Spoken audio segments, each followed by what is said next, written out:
Retour sur les moments forts de la 11e épreuve du championnat du monde de motocross, le mix GP de West Nusa Tenggara, sur l'île de Lombok en Indonésie. Première manche mix 2 d'abord, avec le 10e Fox Shot de la saison pour le numéro 19, Sacha Konen, qui prendra un petit peu large dans le premier virage.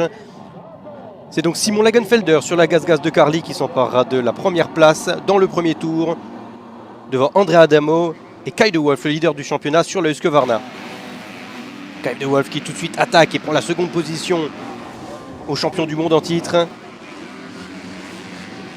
Sacha Konen qui bataille pour reprendre quelques places et Ferruccio Zanchi en bas de l'écran qui tombe lors du premier tour sur sa Honda HRC. André Adamo qui fera une petite erreur également en début de course. Mikel Arup qui sera très bien parti. Luca Konen derrière qui fera une erreur dans le virage ici sur le circuit piégeux et glissant de Lombok. En tête de manche, Simon Lagenfelder qui fera une erreur similaire.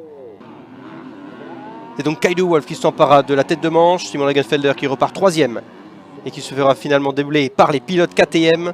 André Adamo d'abord ici, à l'intérieur. Sacha Konen ensuite dans la section rythmée. Et Liam Everts, numéro 72, qui débordera également Simon Lagenfelder ici, avant le saut d'arrivée. Lagenfelder est désormais 6e. Petite erreur de Kai de Wolf en tête, alors avec juste 3 secondes d'avance. Mikel Arup qui revient sur les talons du pilote Husqvarna.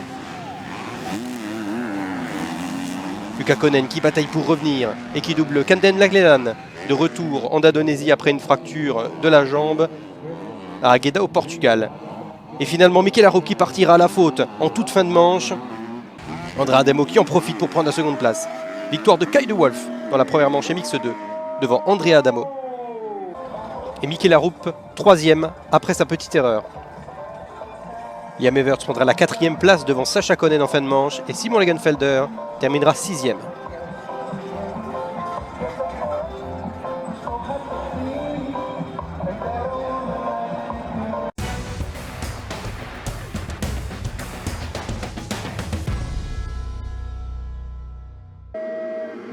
Seconde manche mix 2 avec une nouvelle superbe envolée du numéro 19 en milieu de grille, Sacha Konen, qui cette fois-ci ne reproduira pas son erreur de première manche. Il serre l'intérieur et c'est un Fox Shot, le 11e de la saison pour Sacha. En deuxième position, Kai de Wolf qui est également très bien parti. Ferruccio Zanchi qui double Simon Lagenfelder dans le deuxième virage pour prendre la 3e place. Mikel Arup qui attaque tout de suite avec également Luca Konen dans le top 5. Cette fois-ci, ce sont des conditions bien différentes de la première manche. Beaucoup d'eau s'est retrouvé sur le circuit entre les deux manches. C'était une piste compliquée que retrouvent les pilotes MX2. Luca Konen qui trouve l'ouverture sur Kai de Wolf, son coéquipier en début de manche. Sacha Konen qui imprime un très bon rythme et qui part en tête. Kai de Wolf qui, très peu de temps plus tard, réplique et reprend sa seconde place. Et finalement Kai de Wolf sur un très bon rythme sur cette piste glissante qui trouve l'ouverture sur Sacha. Derrière, c'est également une bataille entre André Adamo et Simon Lagenfelder dans le top 5.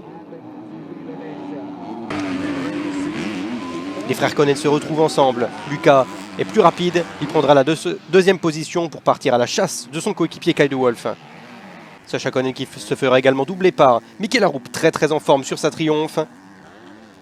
André Adamo qui suivra également le rythme et qui doublera Sacha. À cet instant, sur le podium de son deuxième Grand Prix de l'année, Mikel Arup qui fera une erreur ici, dans le dernier tour, en perdant l'avant. André Adamo en profite. Sacha Konen également. Et Kai de Wolf, sous pression de Luca Konen dans le dernier tour, qui remporte les deux manches ici à Lombok. Luca Konen deuxième de cette deuxième manche MX2. Kai de Wolf remporte donc son 4e Grand Prix de l'année devant Adamo et Luca Konen. Au classement du championnat, il maintient son avance. Luca Konen qui prend la seconde place du championnat devant Simon Lagenfelder et Liam Everts, toujours 4e.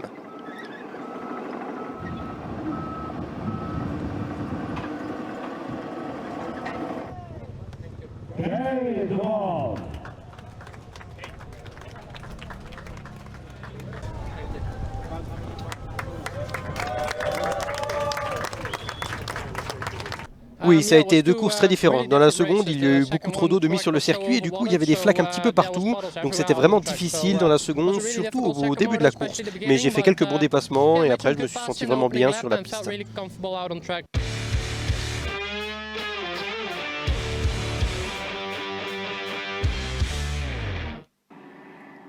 Première manche mix GP désormais avec cette fois-ci une très bonne envolée de la Kawasaki numéro 91, le Suisse Jeremy Seewer qui prend le Foxhole Shot. Jeffrey Herlings ici à l'intérieur, regardez, qui s'envole très bien également et qui tente d'attaquer tout de suite pour prendre le leadership. Ce sera chose faite très rapidement. Tim Geiser sur sa Honda HRC et Jorge Prado, numéro 1 sur la Gaz de Carly, qui partent également 3e et 4e. Après Jeffrey Herlings, c'est Jorge Prado qui passera à l'attaque sur Jeremy Seewer. Ça passera rapidement dans le premier tour. Tim Geiser qui voudra suivre ces deux concurrents du championnat. Ça passera également en fin de premier tour sur le Suisse Jeremy Seewer.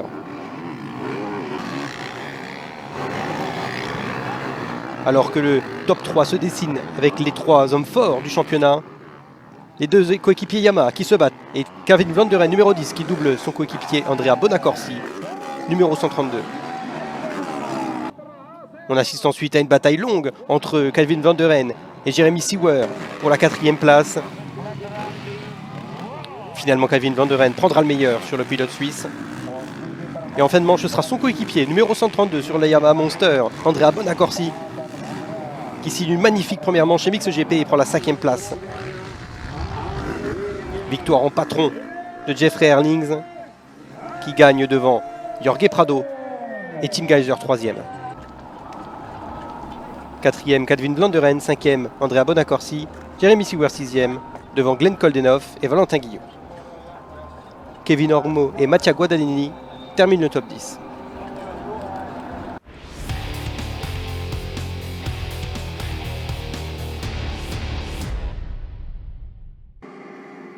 En seconde manche mix GP, la grille tombe et c'est cette fois-ci Tim Geiser, le leader du championnat sur la Honda HRC, qui s'envole devant Jorge Prado qui prend le Foxhole Shot. Jeffrey Herlings est 3e. Il prend très rapidement la tête de la course dans le 2e virage pour essayer de faire un week-end parfait.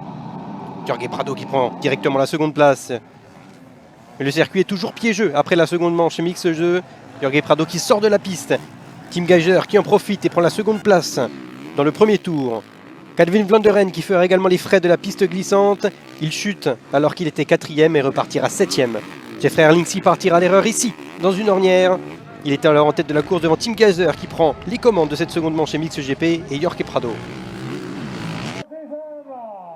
Jorge Prado qui plonge à l'intérieur juste après et qui prendra la roue avant de Tim Geiser. Tim Geiser chute, Jorge Prado s'envole et Jeffrey Herlings revient sur les talons de Tim Geiser. En fin de manche, Herlings est plus fort, plus rapide. Il reprend la seconde place. Tim Geiser sur une piste bien défoncée qui fait une erreur, perd l'avant et l'arrière en même temps. Il chute. Jeremy Seewer prendra la 3e place et Calvin Vlanderen la 4e. Geiser finira donc 5e de cette seconde manche mix GP. Jorge Prado qui remporte la 2e manche devant Jeffrey Herlings. Au classement du Grand Prix, Jorge Prado, après sa déconvenue de Maggiora, qui remporte la course devant Jeffrey Herlings et Calvin Vlanderen qui signe son premier podium de l'année. Au championnat, Tim Geiser qui garde sa position devant Prado, Herlings, Vlanderen et Seewer qui termine le top 5.